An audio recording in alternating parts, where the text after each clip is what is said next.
Okay, here's a one-to-one teaching technique that you may not be familiar with, and it's something called graphic facilitation.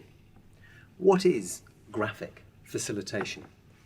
Simply put, it's using pictures, images, icons, cartoons, diagrams, perhaps displayed on a whiteboard or a poster, or just on the screen of your laptop, to frame the language of a lesson.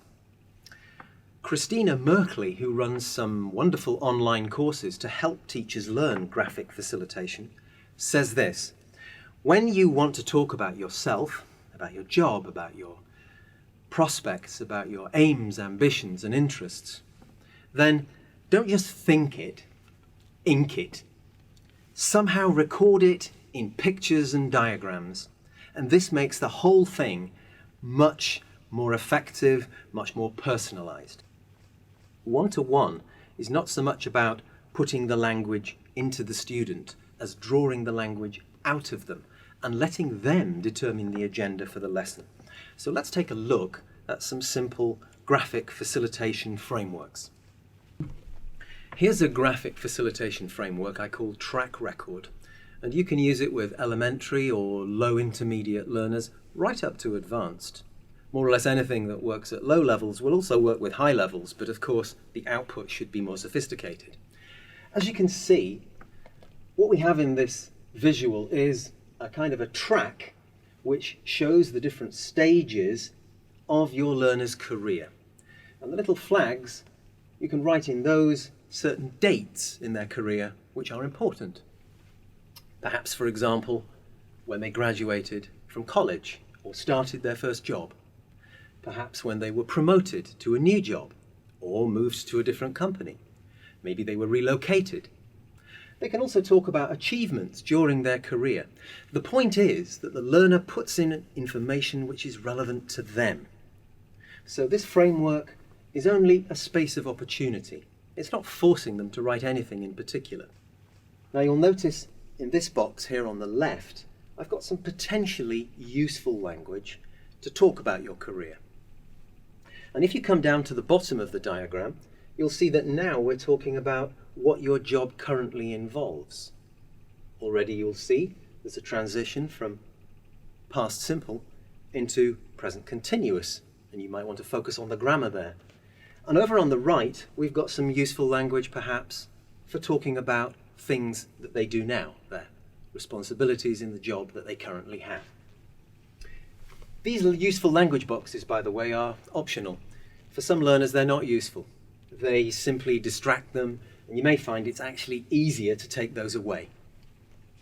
Now, during the lesson, you and the learner together fill out this diagram with information all about your learner.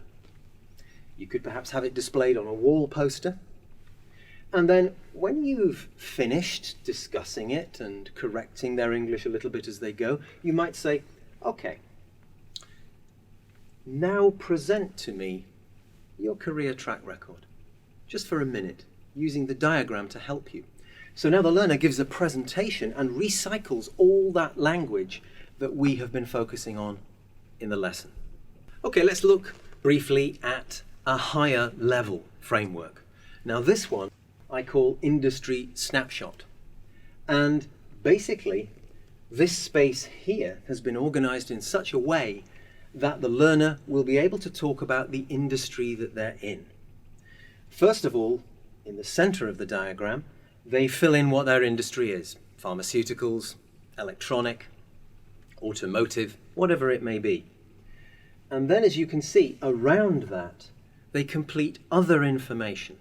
For example, what are the trends in their industry at the moment? How is the economy affecting their business? What kind of technological changes are having an impact on their work? And so, with you, discussing it informally, perhaps at the whiteboard, they complete this framework with information that's true to them. That makes it very pertinent and very personal, and they're generally quite interested in talking about themselves. As you can see in the framework, there are also spaces where the learner can talk about political factors that are having an effect on their business. They can talk about their customer needs and who their customers are, and they can talk about ways in which their company is responding to this economic and business climate. Now, why is this useful? Well, when business people meet at conferences or meetings in their own company, they very often talk shop. They chat about their own job and about how the industry is going right now. And so this is a preparation for that. It's part of networking skills. It's also part of presentation skills. But what's happened is that instead of simply discussing these things with your learner in the classroom, you've produced a visual record of the content and the language to talk about that content. So I hope you can see that graphic facilitation can be a really powerful technique with a small group, but particularly in one-to-one. Have fun with it, and if you enjoy using it and you'd like to give me some feedback, then please get in touch. Thanks a lot.